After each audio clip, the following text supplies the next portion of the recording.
बच्चों हम पढ़ रहे हैं कक्षा 10 की गणित की पाठ्य पुस्तक का अध्याय 6 त्रिभुज। आज भाग 4 में हम सीखेंगे थेल्स प्रमेय का विलोम। पिछले भाग में हमने चर्चा की थी थेल्स प्रमेय की। उम्मीद करता हूँ थेल्स प्रमेय में अब आपको कोई दिक्कत नहीं है, आपने उसका अच्छे से अभ्यास कर लिया है बच्चों। देखिए थेल्स प्रमेय के विलोम के कथन को, यदि एक रेखा किसी त्रिभुज की दो भुजाओं को एक ही अनुपात में विभाजित करे तो वह तीसरी भुजा के समांतर होती है। थेल्स प्रमेय का कथन क्या था और थेल्स प्रमेय का विलोम का कथन क्या है, इन दोनों को ध्यान से पढ़िए बच्चों, आपको स्वतः ही पता लग जाएगा कि ये दोनों एक दूसरे की उल्टी बातें हैं। देखिए यहाँ समझिए, पहले जब हम बात करते हैं थेल्स प्रमेय की तो उसमें हमें क्या दिया गया होता है, उसमें हमें दिया गया जाता है एक त्रिभुज ABC और त्रिभुज ABC में एक भुजा BC के समांतर रेखा DE। हमें दिया जाता है BC समांतर है DE के, और हमें कहा जाता है कि यदि BC समांतर है DE के तब ये जो DE है अन्य दो भुजाओं को एक ही अनुपात में विभाजित करती है, अर्थात AD बटे BD AE बटे EC होता है। थेल्स प्रमेय का विलोम क्या है इसे समझिए। अब इसमें हमसे क्या कहा गया कि एक रेखा है DE, त्रिभुज ABC की दो भुजाओं को एक ही अनुपात में विभाजित कर रही है। ये रेखा DE है ना, इस तरीके से है कि त्रिभुज ABC की दो भुजाओं AB और AC को एक ही अनुपात में विभाजित कर रही है, अर्थात AD बटे BD बराबर है AE बटे EC के। तब हमें सिद्ध करना है कि ये जो DE है समांतर है BC के। आ गया समझ कि ये एक दूसरे के विलोम क्यों हैं। यहाँ समांतर रेखा हमारे को ज्ञात होती है, सिद्ध करना होता है कि ये अनुपात बराबर है, और इस प्रमेय में हमारे पास अनुपात समान ज्ञात है। हमें सिद्ध करना है कि रेखा क्या है, तीसरी भुजा के समांतर है। कैसे सिद्ध करेंगे, आइए बच्चों, बहुत आसान है इसको सिद्ध करना। देखिए सबसे पहले वही हम लिखेंगे दिया गया है। इस बार हमें क्या दिया गया है, एक त्रिभुज ABC, एक त्रिभुज ABC, उसमें एक रेखा DE इस तरीके से है। ये जो DE है इस तरीके से है कि AD बटे BD बराबर है AE बटे EC के। लिखेंगे क्या, कैसे इसको देखिए, त्रिभुज ABC में DE इस प्रकार खींची गई है कि ये अनुपात AD बटे BD किसके बराबर हो, AE बटे EC के। ये अनुपात बराबर हो, इसे समीकरण संख्या 1 भी दे दीजिए, क्योंकि ये अनुपात बाद में आपके काम आने वाला है हल करने के दौरान, सिद्ध करने के दौरान बच्चों, ठीक है। तो हमें दिया गया है त्रिभुज ABC में DE इस प्रकार से खींची गई है कि AD बटे BD AE बटे EC के बराबर हो, और हमें सिद्ध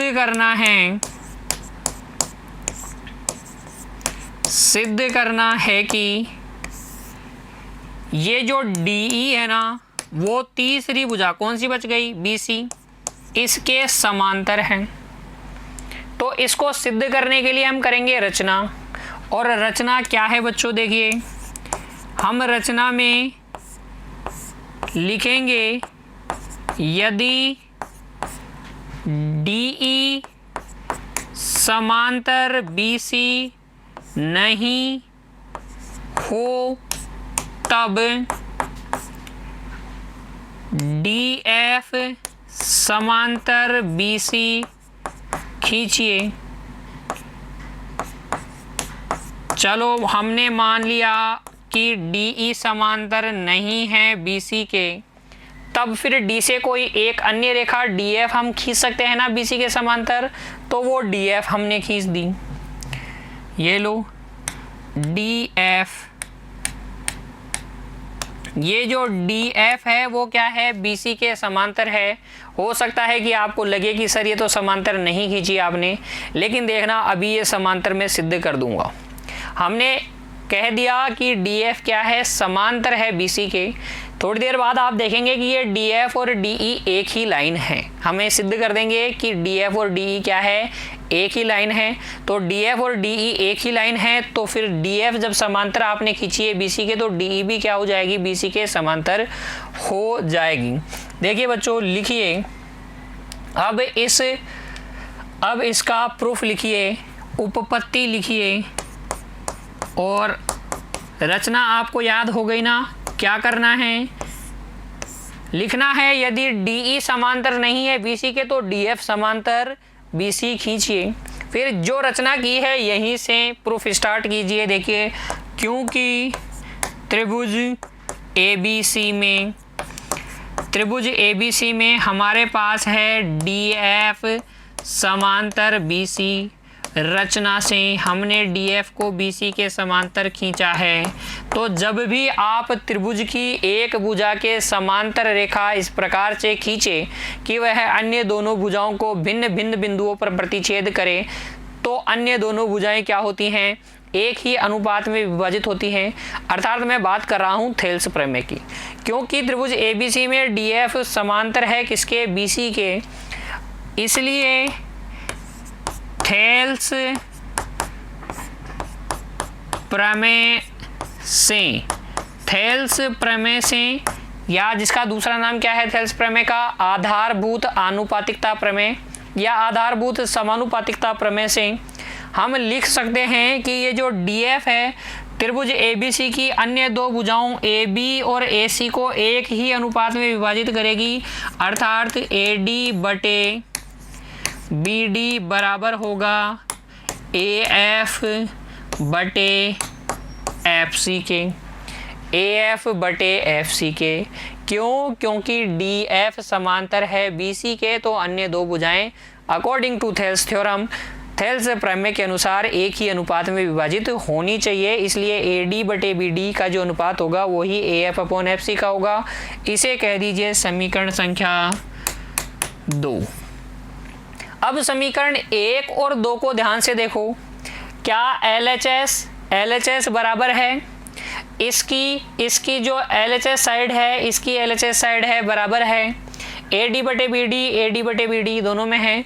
तो ये AE बटे EC AF अपॉन FC के बराबर होगा ना।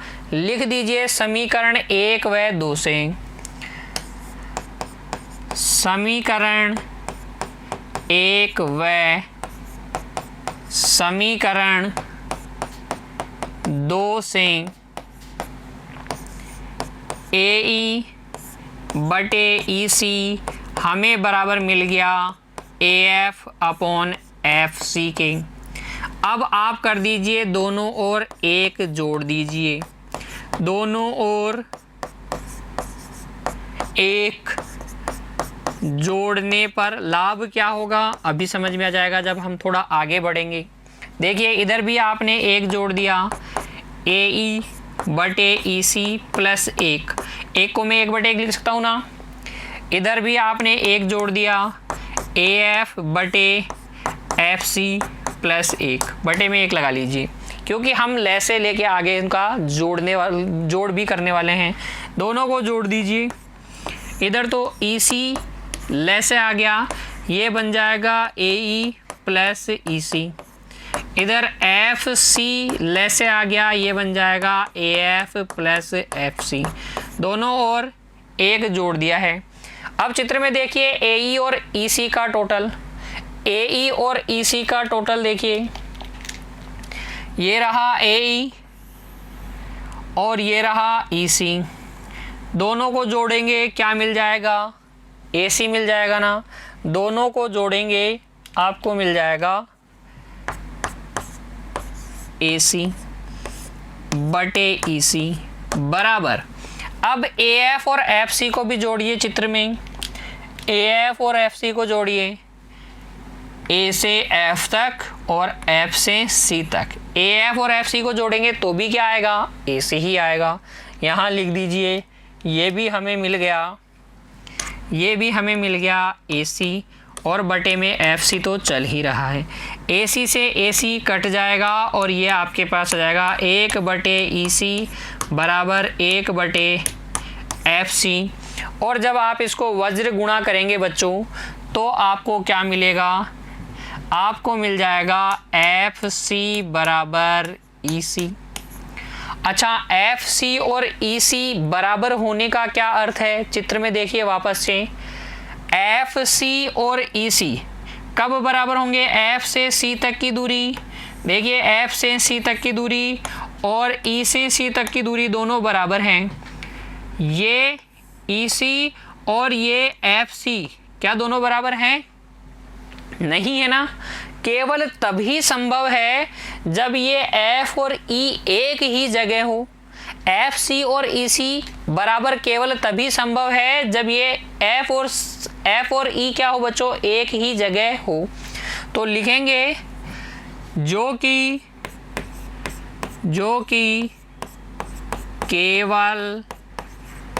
केवल तभी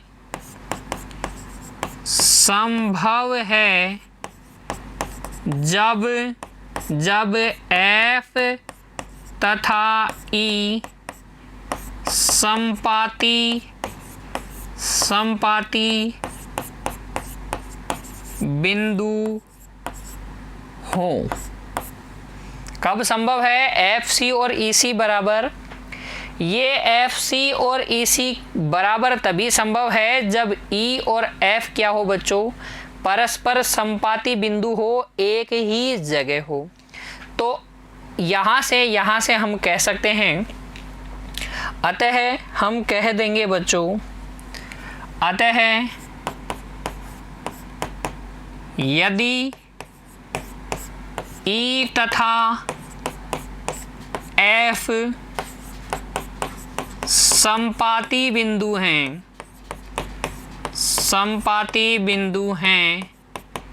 तब